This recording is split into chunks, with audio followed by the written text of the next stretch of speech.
Hi, this is John and welcome back to my channel. Today I'm talking to you about supplements. I've had a lot of questions online about supplements and what I recommend, what I use, as far as just not just bodybuilding, but also for overall health. So I emptied out pretty much my cupboard and my refrigerator, and I pulled out a bunch of supplements for you to see right here next to me. I'm not endorsing any particular brand, just so you know. This is not a situation where I'm sponsored by any one of these companies.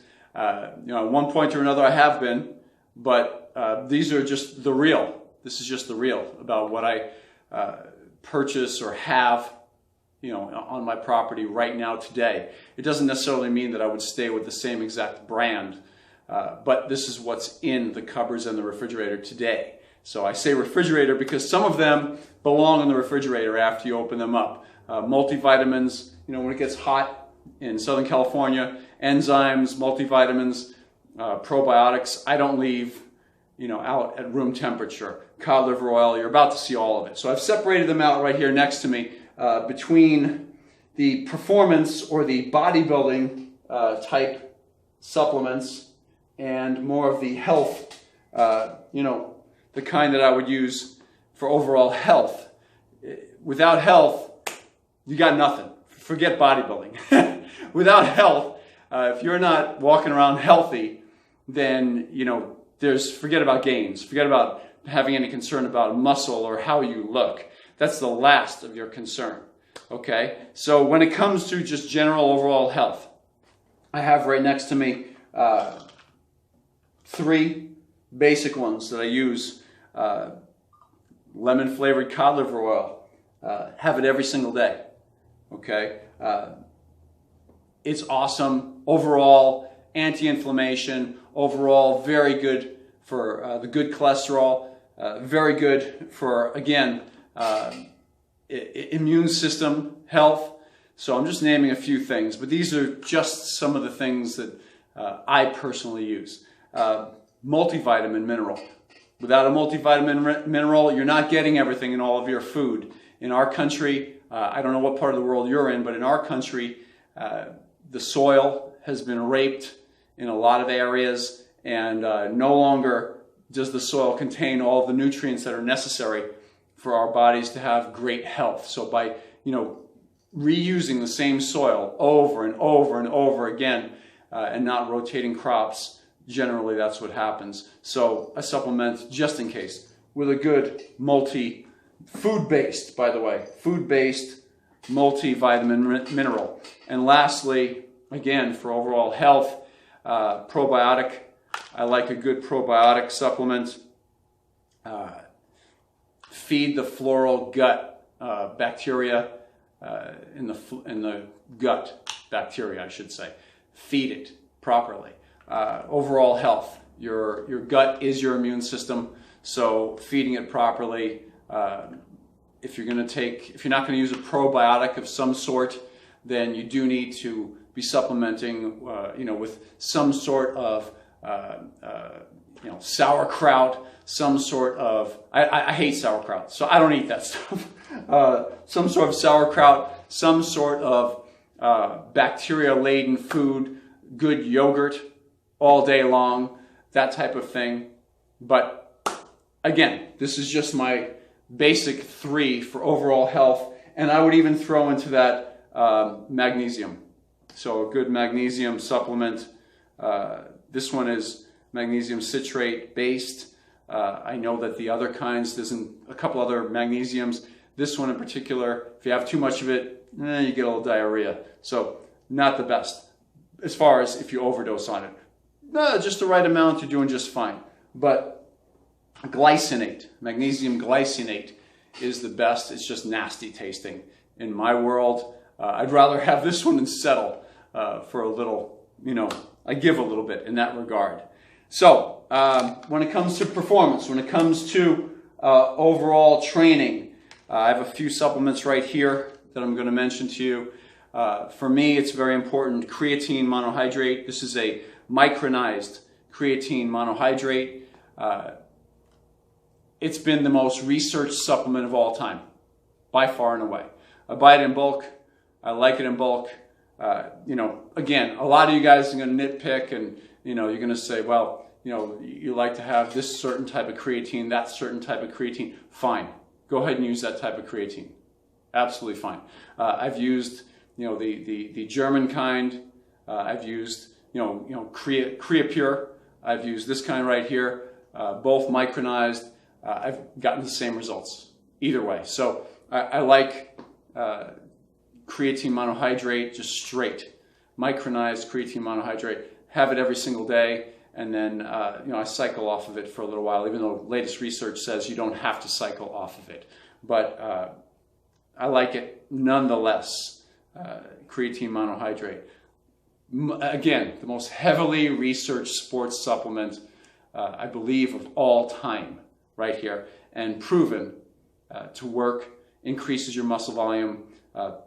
Again, a lot of people are going to say, oh, but it makes you retain water. Bottom line is, I've used it right before contests. Yeah, it holds water inside your muscles where you want it. The thing about it holding it outside the muscles, untrue. Untrue. So you can go ahead and experiment with yourself, and you can check it out. And basically, you're going to find that if you use the right amounts, it'll help you to build your muscle, fill up your muscles, and then you know, any more than that, well, you'll find out what diarrhea is again, because too much creatine gives you diarrhea. So I'm going to throw this one over here. Okay. Seconds to the creatine.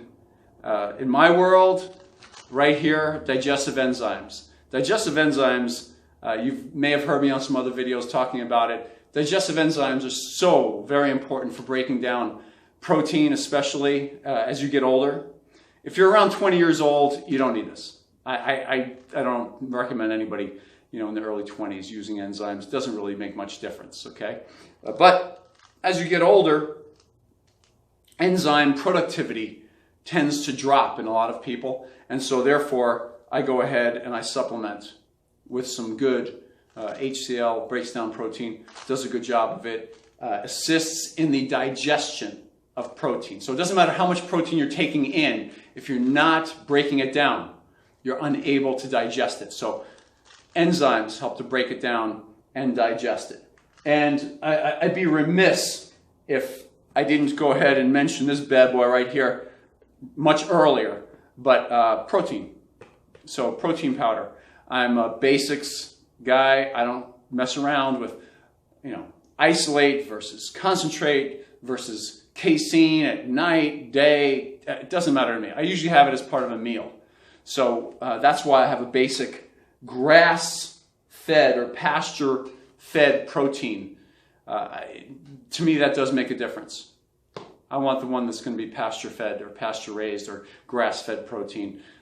Generally costs a little bit more, but I go with that kind. So it's a little bit higher quality protein. Do I have it 3, 4, 5 times a day? No, I don't.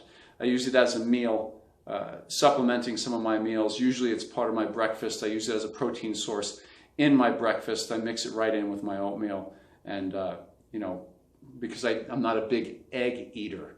So yeah, whey protein. These two supplements right here, pre-workout. So a little pre-workout. I don't drink coffee.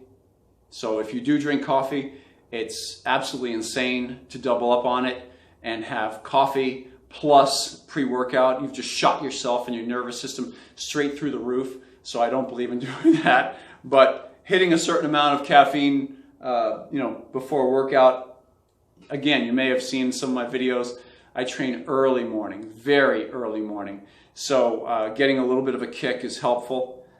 And I do get better workouts with it. So pre-workout. And then right here, branched chain aminos. I know that there's going to be comments in the bottom of this video about wasting your money on branched chain aminos. And that's fine. It's fine. There are people out there who believe, and they'll point to certain research, that it's a waste of money if you're using whey protein. And certainly, I agree with you. If you are you know, on a normal caloric diet, normal levels of calories or even in a surplus, then having whey protein is enough. It comes with branched chains in it. But at different times of the year, right now for me, I'm on a hypocaloric plan, which is a low-calorie plan. And throughout my day, since I don't use the whey protein all throughout my day, and since I'm not on a super high-protein diet, I don't eat a high-protein diet. I eat a relatively low-protein diet. I do supplement with branched-chain aminos. A good friend of mine out there, and you know who you are, you're going to be looking at this saying, oh man, duck feathers, duck feather branched-chain aminos, right? Garbage. Well, I hear you. And I know certain companies out there, like Ajinomoto, for example, produce the highest quality branched chains that you could get. And yes, I have them in my house at times. I just went in there for you guys for today, just showing you exactly what I had in my cupboard today, in my refrigerator today. It's not always that way. These companies, these brands that you see right here, I'm not saying that every one of them is the best. It's, at times it varies slightly. But these are the basics of what I do use and what I end up recommending to my clients. It may seem like a lot of bottles in front of you right here, but like I said, some of them are more for general health, and then some of them are more for performance or for bodybuilding purposes. And I don't get too extensive or too over the top as far as using a lot of these micro ingredients, being too concerned about them. The pre-workout is just simply about getting a little bit of a rush and waking up before I'm training. So I don't look for anything super extravagant in that. The branched chains, again, just the basics. I'm after the leucine that's in there. So sometimes I buy just straight leucine and I use that to supplement with. The creatine monohydrate is always straight across. I use micronized creatine monohydrate. I either get the Creapure or that brand right over there. I go online and get it. A lot of you know which one that is. The protein, I'm consistent with the protein. I like that one in particular. Other than that, you can go ahead and find your favorite as long as you digest it properly, as long as it doesn't give you gas. None of these things interrupt my digestion. If anything, they help my digestion, and therefore it's better overall for overall health, breakdown of food, and bodybuilding purposes on top of it all. So I go with that. Can't say enough about the cod liver oil. Can't say enough about using digestive enzymes to break down the food, and as well as the multis that I've shown you. The only thing I say is very rarely that I use is the magnesium. I don't throw it in too often, but I thought I'd bring it out there just to be transparent and honest and show you exactly what I do use. So that's it for today. From my heart to you, John Hart. If you have any comments, of course, shoot it on down below. And while you're at it, if you see that red subscribe button to your bottom right, please tap on that. And then on your bottom left, if you don't mind giving me a thumbs up, I'd appreciate that as well. Thank you very much. Hey, do you want John to be your personal trainer? Get your training and diet managed online by Mr. America himself. Go to MrAmericaHeart.com. It's in the link right here below in the video's description.